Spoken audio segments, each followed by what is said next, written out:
Good morning, America. My name is Danny. I'm a 50-year-old American. This is my show, Danny's Pit. Hope you enjoy. First and foremost, I'd like to thank all of you new followers, subscribers who are smashing likes and sharing them off to like-minded people. You're helping me rebuild my pit. Couldn't do it without you guys, so thank you.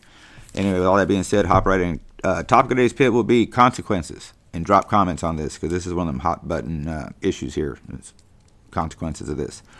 So I'm watching this story out of Gaston County, North Carolina this morning. A 16-year-old is in custody facing unaliving charges after using a gun to unalive another 16-year-old in Gaston County. The victim was a football player for the high school there. He was just walking to the store to get his mom some medical supplies. I think they did find out that him and the perpetrator did have some kind of ongoing beef. The 16-year-old that used the gun is in custody now. He broke down in tears after hearing that he had a no bail hold, like as if he was going to get a bail or even, what is he going to do with a bail anyway? He broke down in tears, the judge ordering a no bail hold on him. Now, he's in jail now facing first-degree murder charges, being charged as an adult there.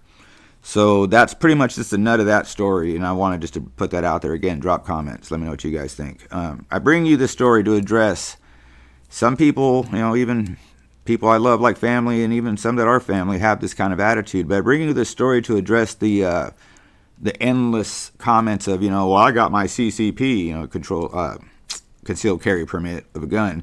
So if anyone, does anything, I'm taking them down. Okay, so that's how you think it goes.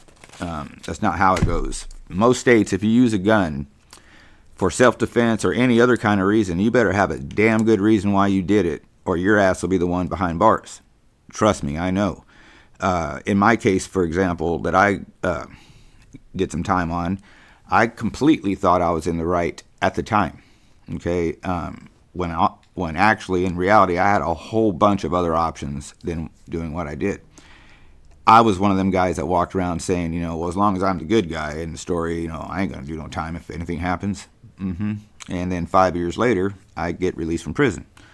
My point is, I said this on a thread that I don't really like to troll people on social media, but once in a while there's a topic I just cannot, I can't help myself. I just compulsively want to answer back.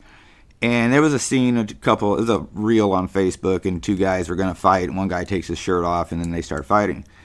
And somebody left a comment somewhere down there like, yeah, the minute he took his shirt off, I'd have just pulled out my .357. And then, to that I have to say, are you that scared of getting an ass whooping? I mean, I know everybody nowadays is like, well, I would say from my generation or the one right after me on down, have really been sissified, I guess, through the time.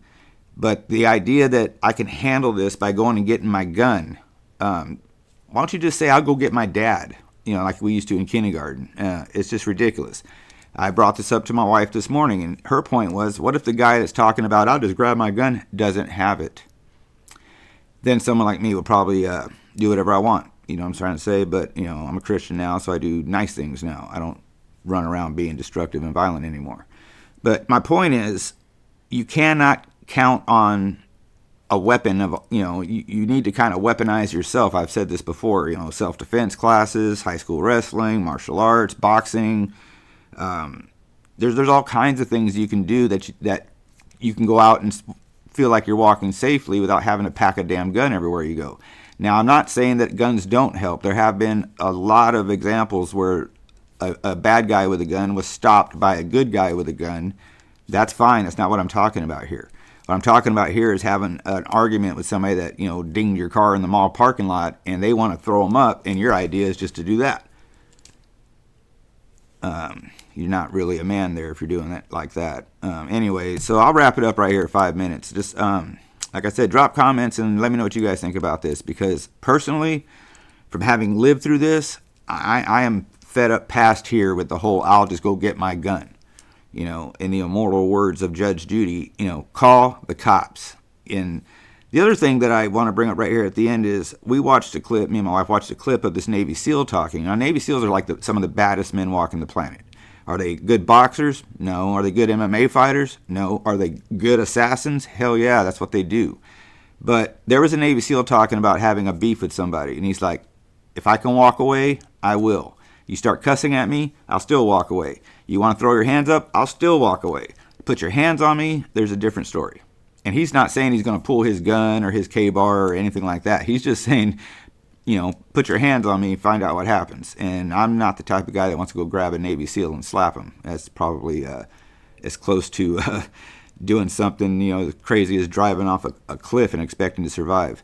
But anyway, keep that in mind. You can't solve everything with a gun. It's just a bad way to live. It's a bad motto. Just avoid those bad situations. Arm yourself with something other than a weapon and see how it goes.